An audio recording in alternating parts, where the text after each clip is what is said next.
Libra, hi, welcome to Mystic Wing PH at itinan natin ang energies for you in the next 30 days from the time na mapanood nyo ang reading na to dahil ito ay isang timeless reading. Anytime na mapanood nyo to, as long as makaka-resonate kayo, this reading is for you. And if you're interested in private readings, meron tayong link sa description at sa pinned comment. Paki-check nyo na lang information kung paano mag-book for a private reading. And please subscribe to our channel to show your support. Like, share this video, at comment na rin kayo kung kayo ay naka-resonate. Okay, let's see Libra. Next 30 days. What's the energy? Libra. Next 30 days.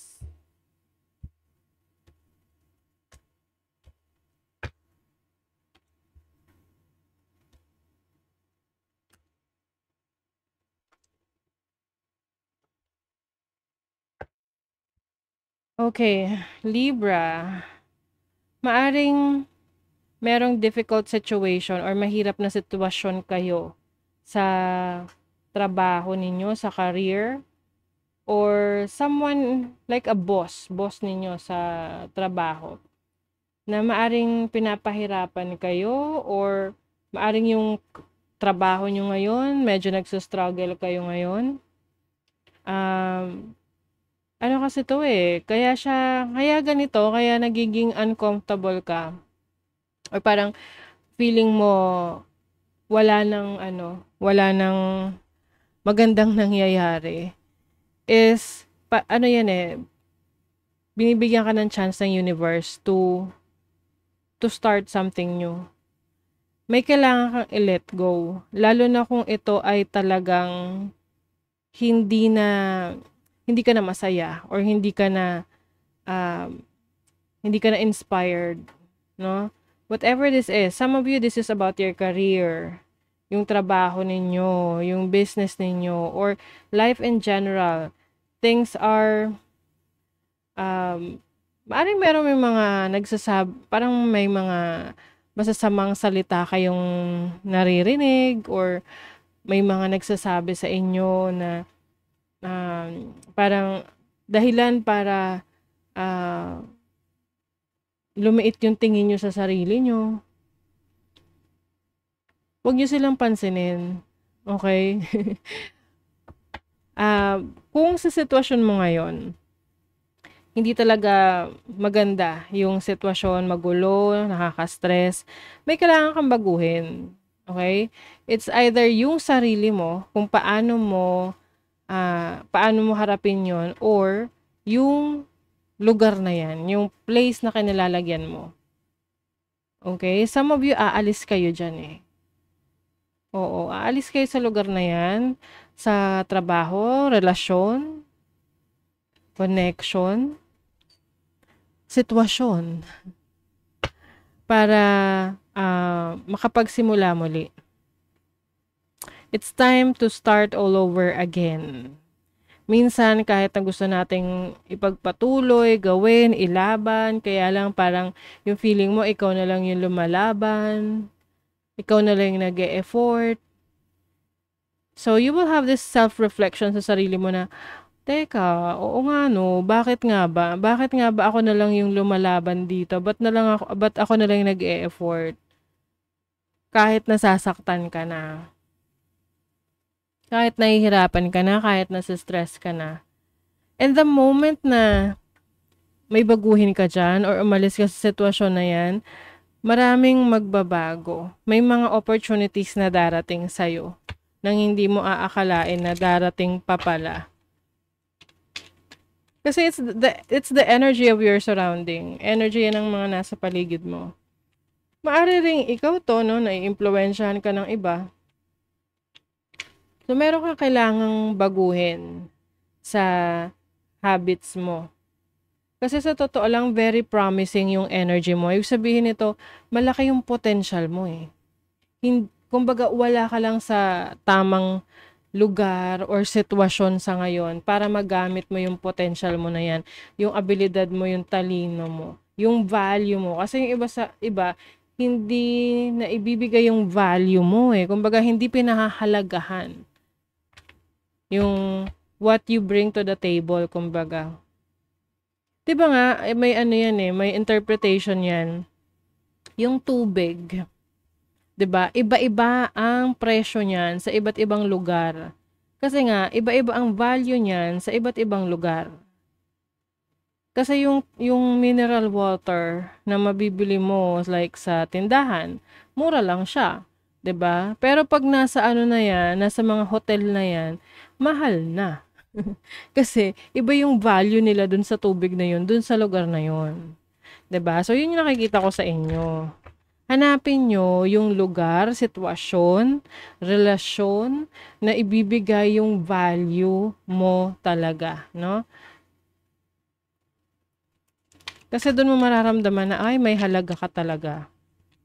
So, tignan natin yung money, career, finances in the next 30 days. Oh, di ba?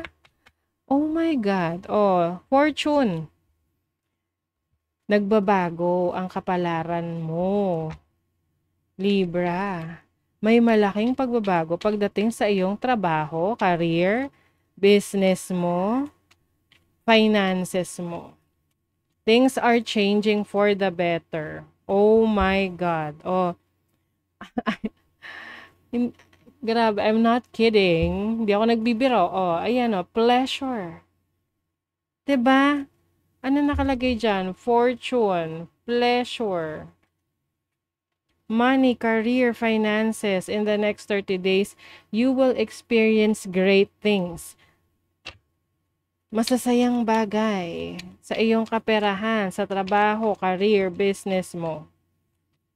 So kung ngayon, habang pinanonood mo 'to, parang feeling mo wala ng pag-asa, wala ng patutunguhan, nagkakamali ka. Nasa maling lugar ka lang. So kailangan mong umalis sa lugar na 'yan at hanapin mo kung saan ka mas pinahahalagahan at kung saan ka mas magiging kung saan mo mas magagamit yung abilidad mo.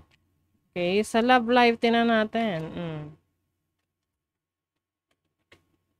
Naku, yung iba sa inyo sa love life, ano, mas kailangan yung bigyan ng focus ang career, trabaho nyo, yung pinagkakakitaan nyo. Kasi yung sa relationship nyo sa ngayon, ito yung kailangan yung i-let go, kailangan yung ipahinga yung sarili nyo sa katoksika ng relationship na meron kayo.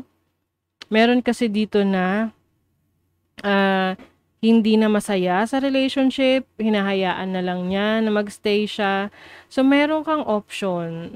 Meron kang option. Yung iba sa inyo nasa isang narcissistic relationship. Yung tipong ino-overpower kayo. Parang nagkakaroon kayo ng power struggle ng person mo. Tapos, hindi mo na maramdaman kung tong taong to mahal ka ba talaga o kailangan ka lang. 'Di ba? Minsan okay pa nga yung kailangan iba kailangan ka kasi meron kang benepisyo sa kanila.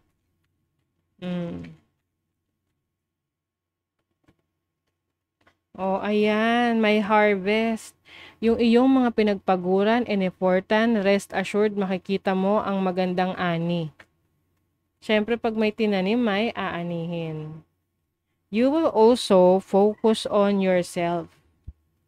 Mas bibigyan mo kumbaga mas ibibigay mo yung pleasure sa sarili mo na dine-deserve mo. Ano ba yung nabibigay sa'yo ng pleasure?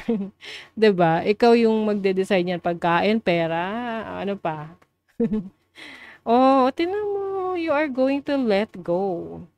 Let go of anything that is no longer serving you. Yes, kung nasa toxic relationship, i-let go na, toxic environment, iwanan mo na yan at mag-focus sa iyong sarili, personal development. Okay? Power. Oh my God. Oh, the ability to suck it up is not a superpower. Saying no is own your power. Oh, ito yung pinaka overview ng reading nyo. Kasi yung mga bagay na tinitiis ninyo, hindi nyo dinideserve yun. Okay? It's okay to say no. Tanggihan mo. Ayaw mo ng ganong sitwasyon. O di umalis ka dyan. Own your power. Magpakatotoo ka sa iyong sarili.